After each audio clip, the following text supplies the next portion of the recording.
Hey, I am Mustafa Sharif. Thank you so much for listening to Urbanistica podcast. I'm looking forward. This episode, we're going to talk about Tech Hub for young people in Tensta, Stockholm, Sweden. I have the pleasure to welcome Dakshi to Urbanistica podcast. Hey, and welcome. Thank you. Hi, Mustafa. It's amazing that the youngster's voice from Tensta could be represented in your podcast. Of course, my pleasure. I have all the pleasure. So, how are you doing? Thank you. Thank you. I'm doing good. What about yourself? I am fine. Thank you so much. So, how is it going during these days? Are you working from home or still going to the hub and meet? It's a mixture of both. I have worked from home from the beginning, and then at the moment I'm back at work. I unfortunately traveled overseas, so I had to be at home and under quarantine myself. so Yes, I understand. yes, so it's a bit of both, but it's nice to have that flexibility, especially in this time of the. Yes.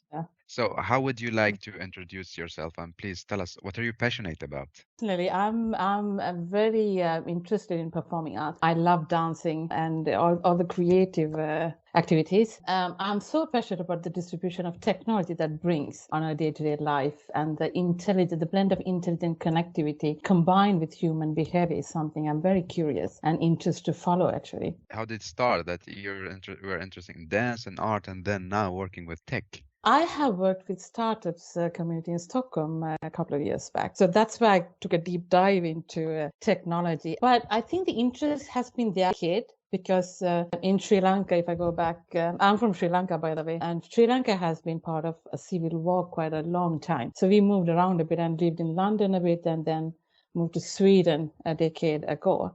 So there we are quite used to life hacks. So we try to build our own computers. So I did my own course. I was like, why guys need to sit and build a computer? I should do it myself. It's more like a hobby, but I never sort of gone into it as a career path.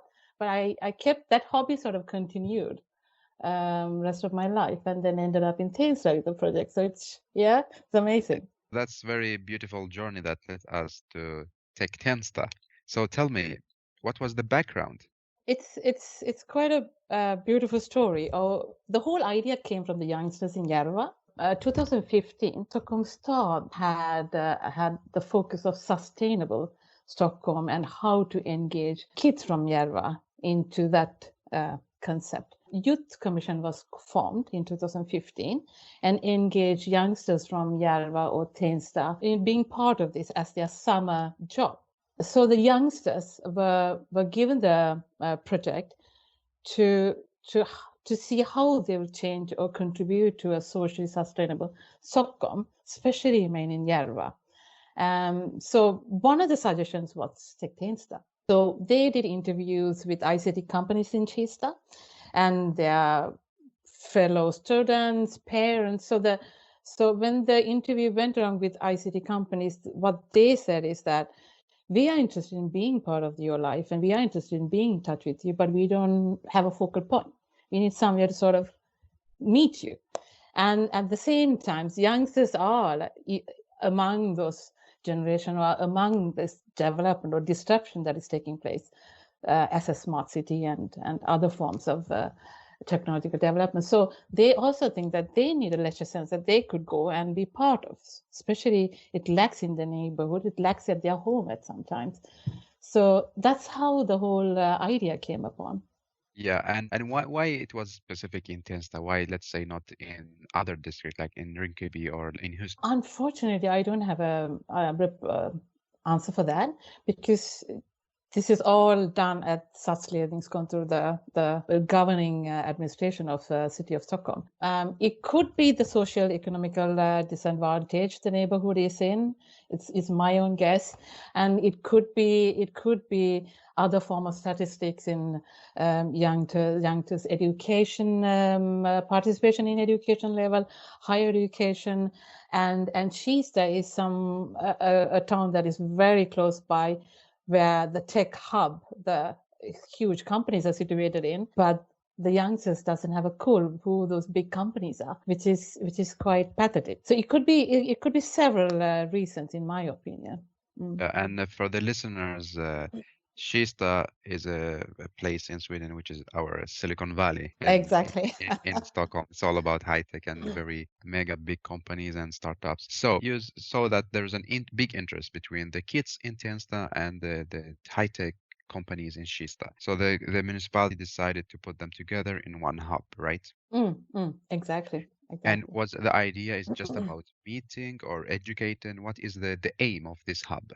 The whole aim or the focus is to create a creative space for the youngsters between 13 to 19 to meet and enhance their knowledge and skills in tech while gaining network with the business arena. That is, to land in a job or an internship that actually gives that opportunity to go forward with a meaningful life, which actually lacks in the neighborhood and badly needed. Yeah, so it's both about a creative space, but also a kind of networking for the future network, right? Exactly, exactly. So we work with three different points. One is competence, the knowledge, relevant knowledge in technology, relevant experience in and being comfortable in this technology is another major point. The second is mindset, the behavioral and positive mindset that could contribute to a better future and away from those destructive paths, which usually could be attractive for a youngster in the neighborhood. And the third is network that we have talked about a few times, because most of the parents lack the network to get that little job or get that internship for their kid, because the other side of the town has it easy. You grow up with your mom or dad is already working somewhere. You go to their office. It's part of their life. So this sort of opportunities create that exposure for the kids into the labor market. Yes, and I understand what you're talking about because same for me. I'm from Iraq when I moved to Sweden, so my parents Mm. had zero networking because they just knew start from scratch. So I can imagine also it's very difficult for me when I was like younger to get in touch with someone. So it's I find it Exactly. very great approach. How is we can take the activity first. What a kind of activity do they do? The age group, as I mentioned, is 13 to 19, and even within this age group, the activities and interest varies a lot. The early 13, 12 stages were very experimentative, and they come and learn in a very playful manner. And the older you get, you have this teenage, I don't know, the issues in how should I show that I don't know the attitudes, how do you deal with it, So it's a lot of issues. So we actually mm, separate these sort of sub target groups, and we have everything almost to create that basic interest. So we have a 3D printer.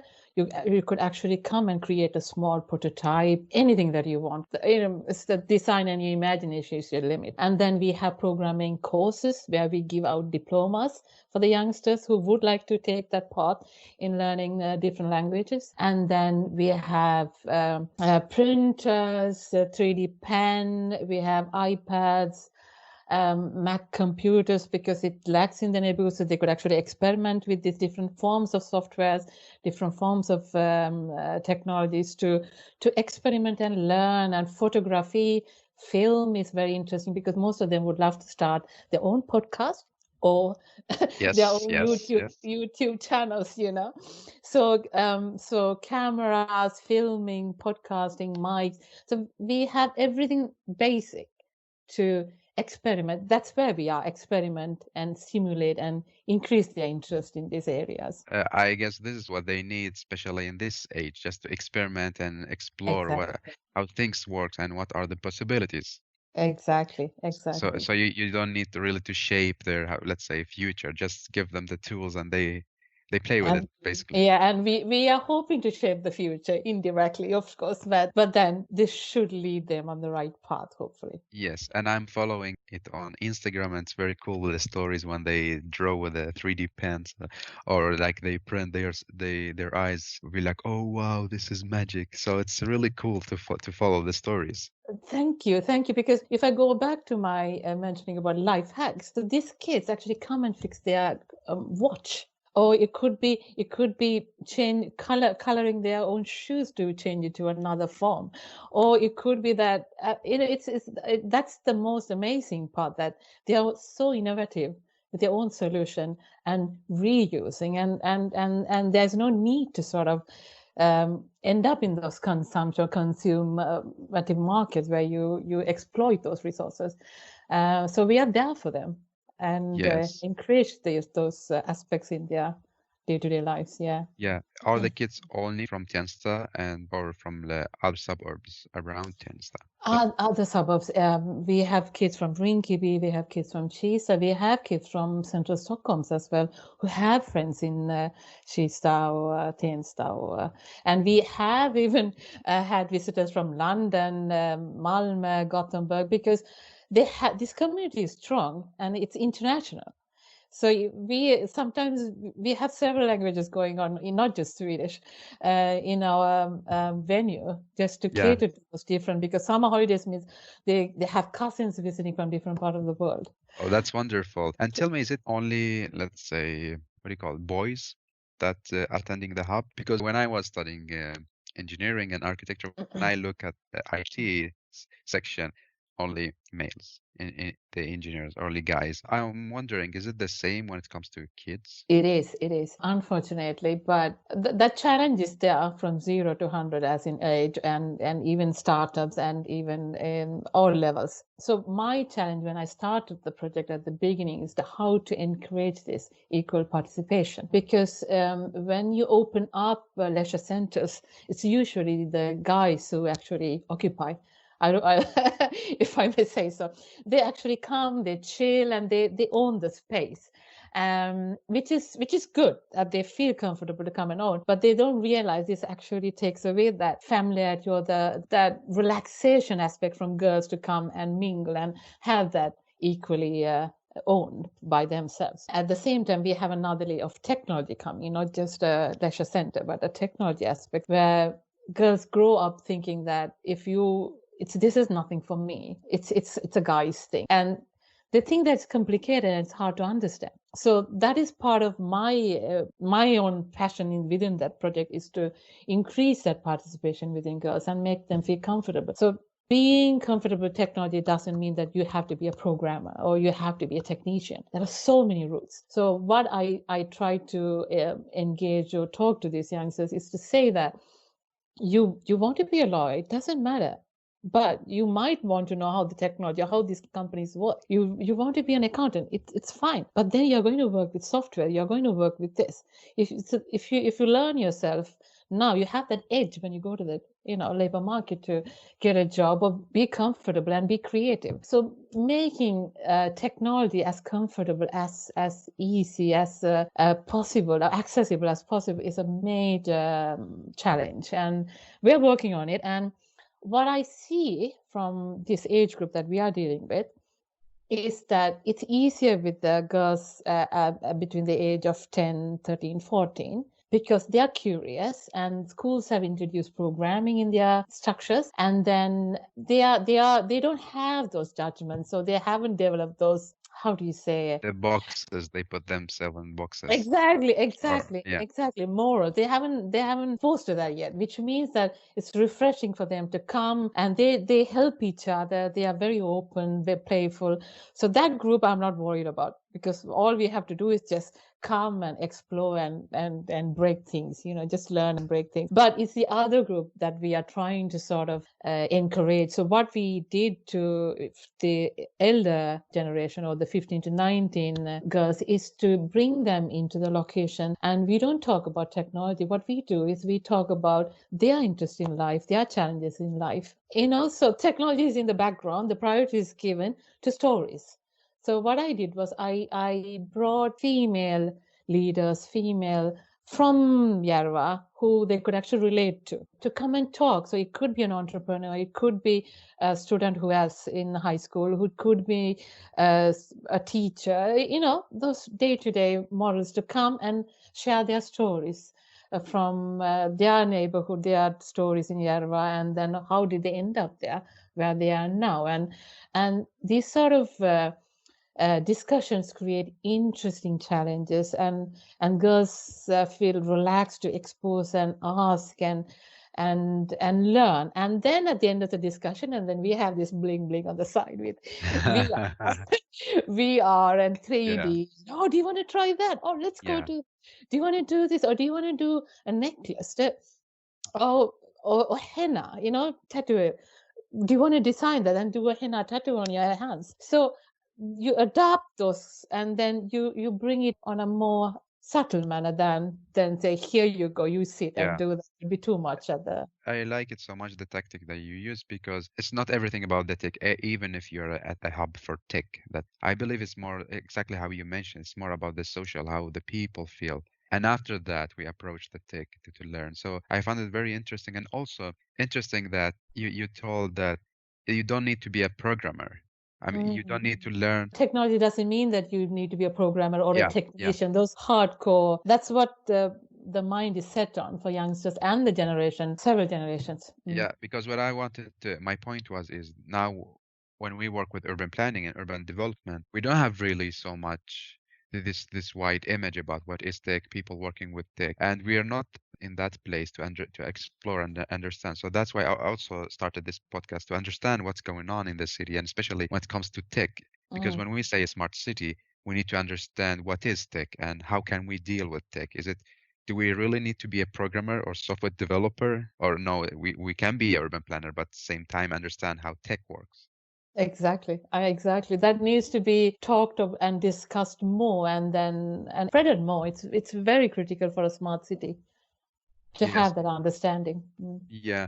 How many kids are we talking about that meeting in the hub during the week? Our location or venue is very small, 70 meter square, sorry. So which means that we couldn't have too many kids. So on a day-to-day, we have an average of 15 to 20 kids visiting us. So hopefully in coming years, we would find a better, bigger locations. And with Corona, we have restricted how many can be inside as well, which means that we are even further restricted as to how many we can have in the venue. But then it's a good number to work on. You actually do the quality work of engaging one-to-one. Yes, because when I also work with kids in urban planning project, it's better to have not have like the big number of kids, because then you lose the quality and the. That's the major challenge, because you cannot force anything on kids. You have to go from their interest, what they want, and how. And then when you got hold of their interest, then you can how to sort of manipulate and distract them into programming, or just to try things that you could do. But then the point of beginning should be their interest. So tell me about the location of the venue. Where is it and how big is it and what's inside? If we talk more from architecture and urban planning. So, do you know Tensta Torn? It's a big student. It's a big student building in the middle of Tensta at Tensta Gången. So we are on the street level. So it's a very new building, and being in the middle of the town, it's also exposed to people that going by. And our location is fully glassed venue, so which means that its transparency is there for the parents to see what the kids are doing, and the kids to feel comfortable about the environment, and the biggest marketing we could have for people around to see, because we have a lot of curious people at the beginning coming and knocking in. What do you do? What do you have here? What do you do? Oh, right. So the venue itself is a marketing point for us. Yes, And the exactly, project. because it's really in the heart of Tensta, next to the metro station or metro station exit and the Exactly. shopping center. So it's really in the heart, and many people, I guess, passing and just True. looking. True.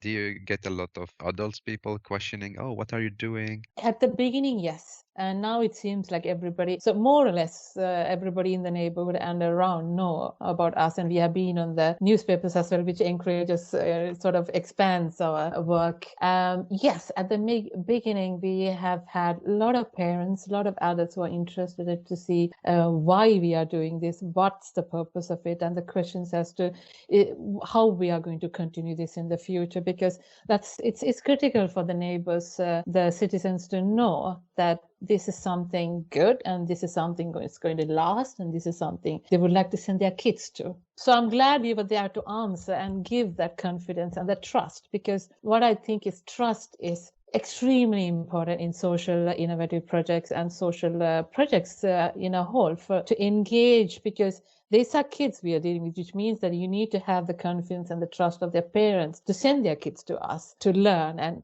develop. So Yeah, that's wonderful. And when I was studying my master, I lived actually in Tensta, and I did my thesis about people's stories, how we can listen to them and transfer them to urban planning elements. And what I noticed was the trust from the people to other stakeholders, because usually there is no real relationship. Stakeholders come, do their things, the project, and then they go and they don't show themselves anymore. So I found it really great that you established there, you're building a relationship not only with kids but with their parents and with all the suburbs. And I'm wondering, is it something that's gonna last permanent, or it's like 2 years project? How long are you staying there? 2020 is the last year of the project. And of course, it's going to go forward because it's very unique for Stockholm City and it's unique for the neighborhood. And everybody wants this to forward, which is I'm very happy to talk about. So the next is, so we are going to go through an evaluation at the end of the year as to what our work done, the effects of it, and how the potential of it, etc. And then the discussions would be to what sort of financial model that has to be taken forward so that TechTensta lives forward. So those questions hopefully would be answered at the end of the year. How was it financed? Is it by the Stockholm municipality only, or there were different companies as well? It's Stockholm Stad, Stockholm City. The investment called Social Investering Fonden. It's a fund, but it's a social investment fund, if I may translate. So that funding is solely from Stockholm Stad, which means which gives us that freedom and the ethical moral side as in to deal with what our aim is and the project stands for. And I believe that especially nowadays and also for the future is more about finding a collaborating, co-financing. So are you thinking to find a model together, a financial model together with high-tech companies in Kista, that not only Stockholm Stad can finance this, but also the other companies? I believe they will be interested. What do you think? That's a good point, because Stockholm Stad has its smart city goals, and they have another branch which is called Digital Demo Stockholm, which works with those digitalization process where some of the companies are involved in. So which means that they are directly or indirectly involved already in those efforts, even in TechTensta. I'm not sure what the financial borrower Digital Demo Stockholm has or what form of structure they have. So the Stockholm City has a solution where they collaborate with these ICT companies to have a common solution where everybody put in their strengths together to solve these challenges. So which means that it's already there.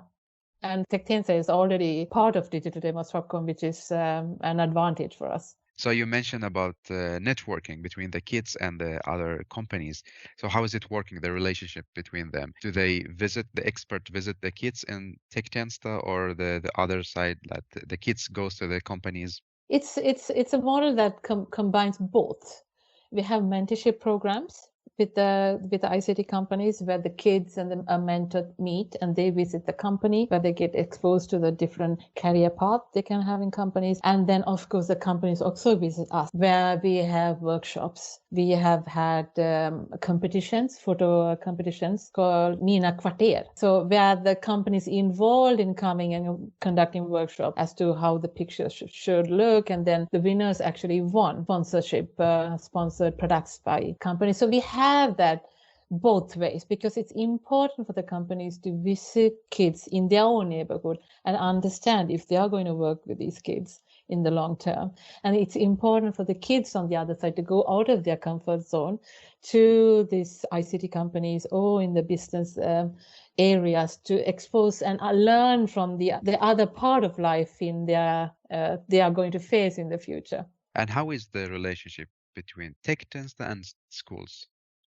It's very strong because that's another point of cooperation that we have to engage the kids. So what we do is we actually try to support the teachers, engage with the teachers and their curriculum in schools that is related to tech and technology. And we even engage companies to engage in schools. So we have been that linking point or the point of contact on both ends, where we have our own staff who go and do workshop with the teachers teachers to support their curriculum, and where the kids would get points for the lessons they have done with us or the workshops they have done with us. And at the same time, we actually take those school kids to companies on study visits and companies that have data centers to go and visit, and museums, Tekniska Museum.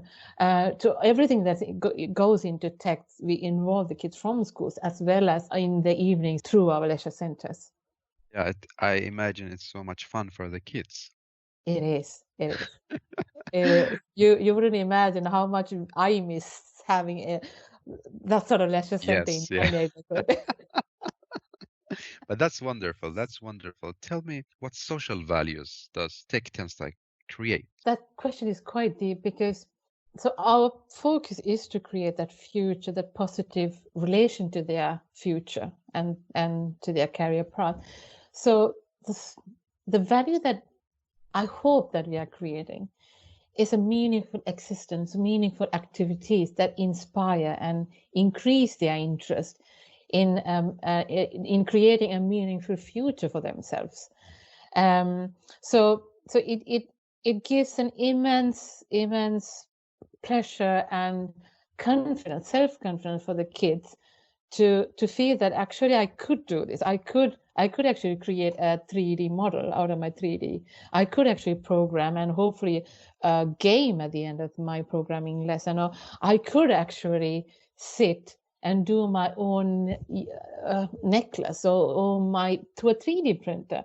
So they already have that base to comfort and the comfort to say, okay, guess what? I know how to do it. Do you need help? If they're in some company or somewhere else, because this gives that confidence and the know how to face their future challenges. And on the flip side of the coin is mental health disorders of adolescents from the neighborhood. The crime rates, reduction in crime rates. If you take our current situation in coronavirus, our neighborhood is one of the neighborhoods that's badly affected in the whole of Sweden. So our leisure centers play a major role in engaging these kids and distracting themselves from all those worries. And some of the kids are actually involved. Their parents might be hospitalized, or a parent might be working in a hospital exposed to this virus. So this gives that positive mindset, the positive creative outlet for them to sort of feel good and meaningfully engage themselves in those leisure times. Yeah, in need. Yeah. That's wonderful. And also from the urban planning point of view, Tech Tensta create a life in this suburb, because there you create a people flow, you create a hub for not only kids but even for parents and so on. So I find it really interesting. And do you think that you can open different tech hubs in different suburbs, apply the same concept in the other suburbs? That would be part of this discussion as well, the future of Tech Tensta. And I should say that we have already had a lot of study visits from other municipalities, other actors who are interested in learning from us, and other parts of the countries, north of Sweden, south of Sweden, other part of the world. It's very interesting because when we started, it's quite new for us because a lot of tech hubs exist for the adults. For startups, but now you see more and more youngsters based hubs are coming up, which is very well needed, and I hope that it grows. So we had to sort of learn and test, and every neighborhood is unique. Even if we had Tech Tensta here, it doesn't mean that we can put the same structure somewhere else just a few kilometers away, because that could be a totally different culture, totally different mindset and a neighborhood to adapt to. So this is also another challenge with social innovation. You need to adapt and adapt to the needs of that community. So the Tensta kids, do they want to continue Yes, I think it was the last summer during the summer holidays. We had a sort of, I think it was from this administrative, Spongatens administrative district. They wanted to know where kids thought their favorite place was. So they had posted to sort of say what is their most favorite spot or place in Järva or in Tensta, Hjulsta, you know. And TechTensta came up, and only very few wrote hem eller home as their favorite. So I was so happy to see that TechTensta had a lot of post-its. So they TechTensta, de är bäst. Liksom, they are awesome. Yeah. Yeah, So wow, wow. yeah, it's popular. It's popular. That's really great to hear. Yeah. Yeah, it is. It It is. means you did a great job. I thank you. And it's not me, the whole team. I have an amazing team Yeah, too. tell me about the team. How many are you? Exactly. So I work as a coordinator and managing the project, and then I have others we call as tech coaches. So tech coaches' job is to engage kids in these meaningful activities. So I have full-time colleague who supports me and helps me in the process in mornings as well as at the lecture centers in the evening. And then I have tech coaches who are students actually. So the amazing part is all of them are from the neighborhood and in their higher education in KDH, Stockholm University, Karolinska. So these are young adults who would like to give back to their society where they grow up and who are role models in their own terms. So the youngsters could look up to Yeah. and give that future or the hope for the future because they know the tech coaches they meet have done it. They're already there. Wow, So that's wonderful. exactly. So which is amazing that they are in their universities during the daytime and they come and work with us kids in the evenings too. Because partly it's that they also miss this form of leisure center during their time. So they appreciate that it's happening now and they could be part of it and they could actually engage the kids and lead them to those future they Yes. aspire to. And I having a big, how to say, wish or dream now. May I come and teach the kids how to start a podcast and how to run a podcast and more about storytelling? Please do, please do. You guess what? You're filling in a huge gap because I have been trying to get that partnership with somebody who have that ability to come. And so everybody has the ability, but working with kids and working with the kids from our neighborhood is another challenge. You need to have their attention, and that's not Yes, easy. yes, If you do that, you have done a great job in yes. in sort of communicating that knowledge to them in a meaningful manner. Yeah. Yeah, it's very interesting because now when I work in urban planning company, my the majority of my project are with kids, talking with kids and explain to them what is architecture and urban planning. And I think many adults can talk to kids, but talking to kids is something and listening to them is something else. So I think the challenge for the adults is to listen to what the kids, what are the stories that kids telling. I can just tell it to you now. I will be very proud and I will be happy to teach and show how they can run their own podcast and also let their voice and stories be heard by the adults as well. This will be amazing. Thank you. I'm so glad that you offered already. Thank you. My pleasure. My pleasure. In this podcast, I explore together with my guest what is a smart city. So you're working a lot with tech, and you have a very wonderful art and dancing background. So how do you define a smart city?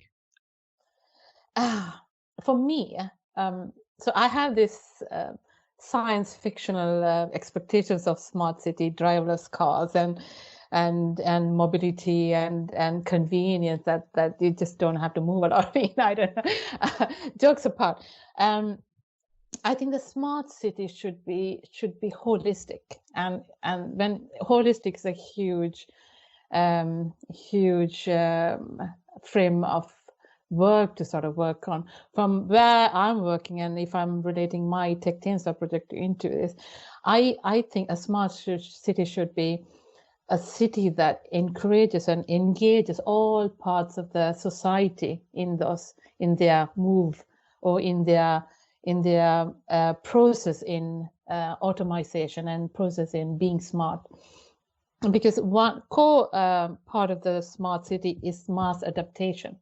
Because you're not catering to one or two individuals here, you're catering to a huge society or a huge mass civilians who need to adapt. And they are early adapters, and then they are part of the society which is not there yet. Consequence of a smart city could be digital exclusions, which we don't want. It shouldn't happen. So projects like us should cater to bring that society, that enable that citizens and all walks of life to sort of come in par with the technological development and enjoy those benefits of a smart city together. Do you believe that, let's talk about Stockholm because we are living there. Do you believe that Stockholm is on this path, or how you define a smart city? Yeah, I think the Stockholm City is doing a lot of efforts in integrating their solutions in different parts of their society and different solutions. And TechTensta is one of them, one of their efforts to minimize the digital segregation or exclusion in this part of the neighborhood and cater to the future critical generation to be part of this movement. And what I could say is Tensta is going to have a smart street lamp. It's a project that's going on in Järva. Maybe you're aware of that. So it's going to happen in near future in our own neighborhood as well, which is nice because this sort of project would expose the neighborhood as, what is that? Why is it smart? What does it do? Okay, this has these features. And come to think of it, we actually had a project last autumn where we engaged the kids in the smart lamp project or the smart street lamps, where they had a chance to come up with their own ideas how a smart street lamp should be in their future. So which is extremely nice that the Stockholm Stad is listening. Their ears is listening to the grassroots level and the future generation to see how they can actually contribute to a better holistic smart city. Yes. And I think many of the other municipalities, as you mentioned, were visiting you. And what is your, let's say, reflection about municipalities are afraid to try something new because they're gonna put money. So.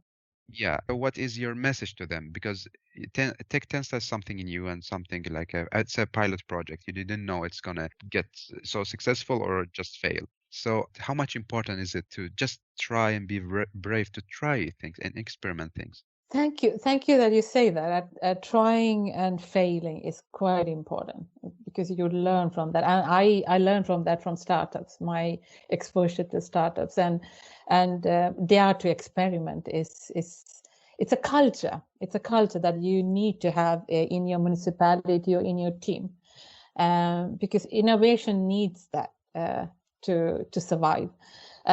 So in that terms, I think TechTensta itself has influenced Stockholm Stad and our own other projects or other departments within the administrative district to think outside the box, to experiment and fail and learn and experiment, and then you end up with a solution that actually works while being innovative. I don't think I'm talking something new. I don't think it's new. I think everybody knows that. It's just you need to have the courage to do that is what is lacking. That's my feeling, because everybody knows innovation is about experiment, and innovation is about that courage and the susceptibility to go forward. So yeah, I think in other terms, the bureaucracy and the innovation should have this middle ground where they meet and be little flexible to sort of absorb from each other, because I understand the reason for its existence. And then you have this innovation, this is disruptive, and then you're trying to be smart, and then you're trying to sort of go forward this innovative disruptive era, and then of course there's going to be conflict when these two forces expose or meet, and it needs to meet. So, and the explosion should happen, but then it could result in sort of a sort of an integrated solution that everybody benefits and everybody is part of. Yes, this is very important that everybody can be part of this story. Do you discuss smart city with the kids? It's a good point. Maybe I should, because we did have the discussion when we had the project with Street Labs. Then there are a lot of curious questions: why, how, because this sort of projects bring in discussion. Everything that we do, that's the point of working with kids as well. Everything that you do involves discussions. They don't shy to ask, and they are not shy to explore, which means that everything is based on coming up with ideas and discussing and then answers. And if you don't have answers yourself, you look for people who have those answers. So, but we should have those most projects just to trigger those answers, because it doesn't happen on a day-to-day activities, but then projects bring in those perspectives. Yes, and I guess we have a lot of things to learn from kids, we as adults. Yeah, exactly. And they are not afraid to say so. They are ready to say, like, no, you're wrong. Like, oh, I'm sorry. Yes. So it was so interesting and inspirational to talk with you. Thank you so much for giving your time for the podcast. Thank you, Mustafa. Thank you so much, because every discussion brings a lot of discussion within ourselves and explore. So thank you for bringing and brainstorming with me about Tech Tensta and its effects. This is the point actually of the podcast, that we inspire each other, we explore what's the different things happening in the city and how we together can create a smart and more livable city.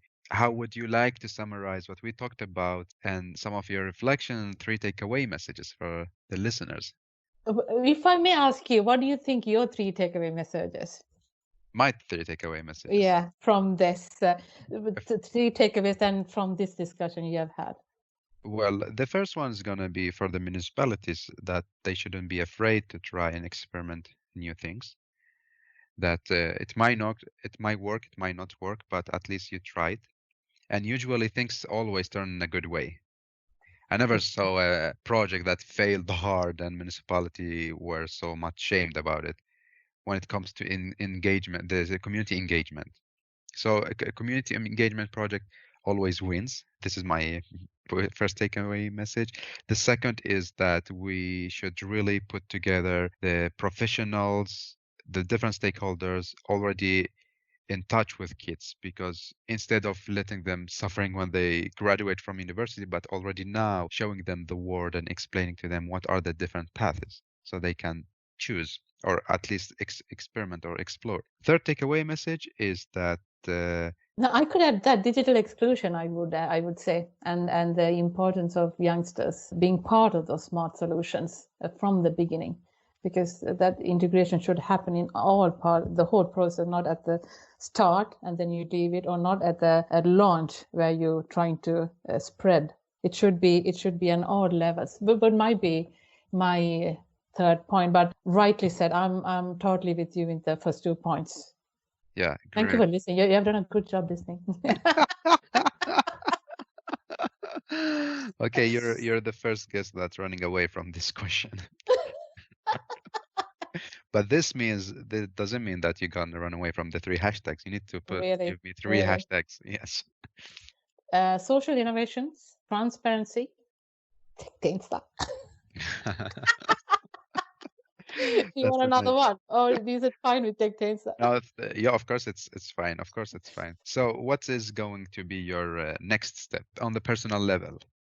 I'm curious, and I love working with innovation, and I love technology, and I see a lot of digitalization taking place, especially with the corona. There's a lot of efforts and projects taking on and brainstorming going on to engage. How do you engage the public? How do you engage your colleagues? How do you engage your systems? I'm still with TechTensta, but this is my passion, and let's see where this takes me to. It could be an expansion of TechTensta, or it could be another path where I involve myself and dig further into these challenges.